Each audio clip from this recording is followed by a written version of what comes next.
राजवीर मंदिर में बैठकर सोच रहा है। तभी एक व्यक्ति आता है। उसके हुलिये को देख कह सकते हैं वो एक मुसलमान है। वो मंदिर में आकर पूजा करता है। उसे देख एक ही सवाल दिमाग पर दस्तक देता है, एक मुसलमान मंदिर में कैसे? वहीं एक सवाल राजवीर को उसकी सोच से बाहर निकालता है और वो उस शख्स की तरफ देखता ही है कि वह शख्स उस अनपूछे सवाल को भाप लेता है और वहीं मंदिर की डाल पर राजवीर के पास बैठ जाता है और खुद ही कहता है, मेरा नाम अशफाक है, मैं मुस्लिम समाज से हूँ, रोजाना मंदिर आकर पूजा करता हूँ। राजवीर सुनकर आश्चर्य से पूछता है, यह अनोखा है, क्या इसके पीछे कोई कारण है? अशफाक मुस्कुराते हुए जवाब देता है, बरखुरदार, हर एक बड़े काम या बदलाव के पीछे वजह जरूर होती है। यहाँ भी है। हमारी बीबी हिंदू थी, उन्होंने हमारे धर्म को दिल से अपनाया। यही एक उम्मीद उनकी आंखों में हमारे लिए भी थी, पर हम जानकर भी अनजान बने रहे, क्योंकि ये हमारे शान के खिलाफ जो था। वो जीवन भर हमारे खातिर अपने भगवान से दूर रही और एक दिन वो हमारे से दूर अपने भगवान के पास चली गई। उन्होंने हमें एक खत लिखा था जो उनके इंतकाल के बाद हमें मिला। उसमें लिखा था उन्हें अपने ईश्वर से बहुत प्रेम था।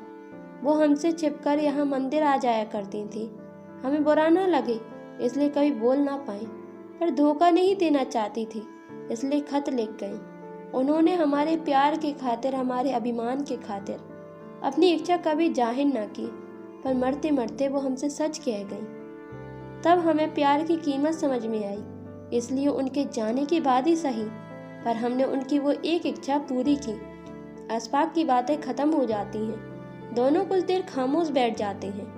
अशफाक की बातों से राजवीर के चेहरे पर बेचैनी सी है, जिसे देख अशफाक राजवीर से पूछता है, जनाब, आप कुछ परेशान से लग रहे हो।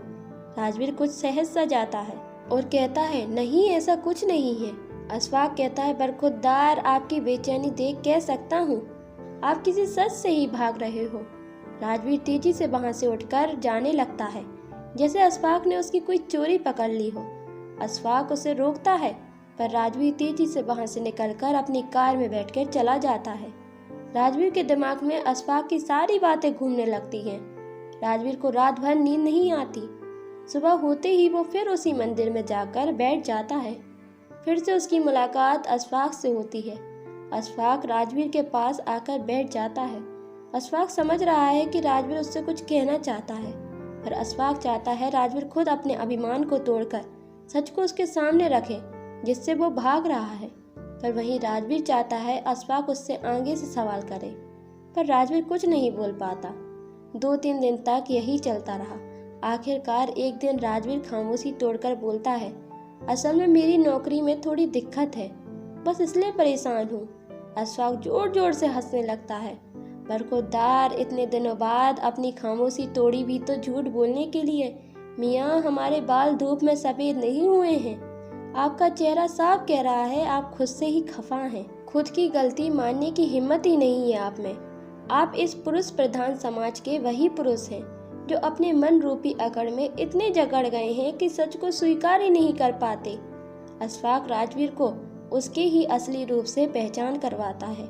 राजवीर के दिल पर एक बोझ है जिसे वो खुद से ही खुलकर नहीं बोल पाया, और आज वो अपने जीवन के उस पहलू को अशफाक के सामने रखता है और कहता है, मैं एक मॉडल लड़की से शादी करना चाहता था, पर मेरे माता पिता ने मेरी शादी गांव की लड़की शिखा से करवा दी। मैं उससे ठीक से बात तक नहीं करता था। वो मेरे परिवार के साथ ऐसे घुल मिल गई थी जैसे बरसों उनके साथ रहती हो। मुझे ये भी पसंद नहीं आता था, फिर भी वो मेरे हर ज़रूरत को बिना मेरे पूछे पूरा कर देती थी। मैं तरक्की पर तरक्की कर रहा था। मुझे अपने आप पर बहुत अभिमान था। एक दिन नशे में धुत घर आकर मैंने शिखा के साथ बहुत बदसलूकी की। मैंने कहा, तुम मेरी जिंदगी की सबसे बड़ी गलती हो। शर्म आती है मुझे जब तुम्हें पत्नी कहना पड़ता है।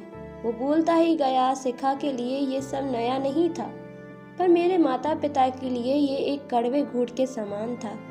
बिना मुझसे बात किए वो शिखा को अपने साथ ले गए। मैंने ऐसे बिहेव किया जैसे मुझे काले पानी की सजा से मुक्ति मिल गई हो। जाते वक्त शिखा ने मेरे मेज पर एक डायरी रखी थी जिसमें मेरी सारी ज़रूरत की लिस्ट थी। यह देखकर मुझे गुस्सा आ गया। क्या समझती है वो खुद को? मैं क्या उस डायरी पे डिपेंड करता हूँ? फिर मैंने सोचा, मैं क्यों चिढ़ रहा हूँ, वो तो थी ही गवार। अब चली गई, मैं आज़ाद हूँ। ऐसा सोच मैं ऑफिस चला गया। ऑफिस में लंच ब्रेक में जैसे ही मैंने टिफ़िन खोला, मैंने उस महक को मिस किया जो रोज़ाना मेरे चेहरे पर मुस्कुराहट बिखेर देती थी। एक पल के लिए मुझे एक अजीब सी कमी महसूस हुई, पर उस वक्त मुझे अपनी आज़ादी का गुमान ज़्यादा था। समय गुजर रहा था, मैं अपनी हर एक ज़रूरत के लिए डायरी पर डिपेंड करता था। कमी का कुछ एहसास तो था, पर मेरे ईगो मेरे सामने आ जाता और मैं फिर अपनी अकड़ में जीने लगता। मैं परेशान जब हो गया जब मेरा ब्रेकिंग परफॉर्मेंस बिगड़ने लगा। हमेशा अपनी प्रोग्रेस के लिए खुद को ही सारा क्रेडिट देता था। मैं ये मानना ही नहीं चाहता था कि मेरी प्रोग्रेस में शिखा का भी पूरा हाथ था। उसी के कारण मैं अपने जीवन में कई छोटी बड़ी परेशानियों और जिम्मेदारियों से बहुत दूर था और केवल अपने काम पर फोकस करता था। बेस्वाद खाने में, मुरझाए हुए फूलों में, बिखरे घर में, हर उस जगह जहाँ मैं शिखा को देख चिढ़ता था, उसे गवार कहकर निकल जाता था। मुझे उसकी कमी महसूस होने लगी थी, पर मेरा ये मन कैसे लेता। एक दिन मन भारी हो गया। फिर मैंने माँ को कॉल किया। वो मेरी आवाज़ से ही समझ जाती थी कि मैं परेशान हूँ, पर समझते हुए भी माँ ने मुझे इग्नोर कर दिया और कहा मैं शिखा ने दूसरी शादी का फैसला कर लिया है। यह सुनकर मुझे और गुस्सा आ गया और मैंने कॉल कट कर दिया। कुछ दिनों पहले ही मुझे डाक से तलाक के कागज मिले। पता नहीं क्यों मैं खुश नहीं हूँ। मैं चाहता तो यही था कि शिखा मेरी ज़िंदगी से दूर हो जाए, पर आज मैं बेचैन हूँ। अशफाक थोड़ी देर रुककर कहता है, अब तुम क्या सोच रहे हो? राजवीर कहता है, शिखा मुझसे बहुत प्यार करती थी, फिर वो कैसे दूसरी शादी के लिए सोच भी सकती है? अशफाक कहता है, वाह मियाँ, क्या अभी भी वो आपसे पूछेगी कि आगे बढ़ूं या नहीं? आज जब आपको उसकी अहमियत पता चल गई है, तब भी उससे सच कहने में झिझक रहे हो। सब कुछ सामने है, पर फिर भी माफ़ी मांगने से खुद को छोटा महसूस कर रहे हो। मियाँ समझ लो, अगर अब भी आपने ईगो में रहे तो फिर मौका नहीं मिलेगा। दोस्तों, आदमी का यही ईगो ही उसे ज़िंदगी में हरा देता है। राजवीर सब जानता है, पर उसके अहम के कारण वो शिखा से बात तक नहीं कर पा रहा है। शायद उसे डर है कि इस बार शिखा उसे ना कह दे। अशफाक राजवीर को झिझक कर कहता है, जब मैं अशफाक होके मरी हुई बीवी की खातिर मंदिर जा सकता हूँ, तो क्या तुम एक सच स्वीकार नहीं कर सकते? राजवीर को अशफाक की बातें दिल पर लग जाती हैं। वो कॉल तो नहीं करता, पर शिखा को एक मैसेज करता है। मैसेज डिलीवर होते ही उधर से कॉल आ जाता है। दोनों के बीच लंबी बात होती है। यह एक लंबे कॉल दोनों के वापस मिला देता है। दोस्तों, एक टेस्ट के बाद शिखा एक पल भी नहीं रुकती और कॉल कर देती है। यही एक औरत का दिल है। वो जिससे प्यार करती है उसे कभी नहीं झुकाती, और वही एक आदमी है, हर उस औरत को झुकाता है जो उससे प्यार करती है। वक्त किसी का बंधन नहीं है। वक्त रहते काम हो जाए तो वह अनमोल है, वरना पछताने के अलावा कुछ नहीं रह जाता। जीवन में जो भी मिले उसे स्वीकार करने की कोशिश करें। जरूरी नहीं हर चीज़ जो आप चाहते हैं वही आपको मिलेगी, लेकिन जो आपको मिला है वही आपकी किस्मत है, जिसे अच्छा बुरा बनाना केवल आपके हाथ में।